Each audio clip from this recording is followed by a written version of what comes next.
Azərbaycan Respublikasının Prezidenti İlham Əliyevin amnistiya elan olunması təşəbbüsü əsasında dekabrın 19-da Milli Məclis tərəfindən qəbul edilən amnistiya aktının icrasına Naxçıvanda da başlanılıb. Amnistiya aktının icrası Naxçıvan Muxtar Respublikası Ədliyyə Nazirliyinin penitensiar xidmətin qarışıq rejimli cəza çəkmə müəssisəsində həyata keçirilib. Bilmirəm, bu hissim belə deməklə deyilmərəm. Mənə elə bir ki, dünyanın ən gözəl hədiyyəsidir. Allah prezidentimizə kömək olsun. Azərbaycan Respublikası Prezidenti Cənab İlham Əliyevə amnist verdiyi için çok teşekkürlerimizi sunuruq. Bayram qabağı bizim ailemizi ve bizleri sevindirdiği için ona minnettarlığımızı bildiririk. Biz gerçekten iki devlet bir milletik. Hakikaten kardeş olduğumuzu bir defa daha gördük. Sağ olsun. Bizi ailemize kavuşmayı nasip eyledi. Çok mutluyum.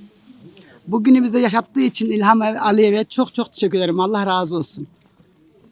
Oğluma kavuştum. 17 aydır bugünü bekledim. 11 ayımız vardı. 11 ay erken çıktı. Bildiyimiz kimi amnistiya aktı 4 ay müddəti icrasıdır.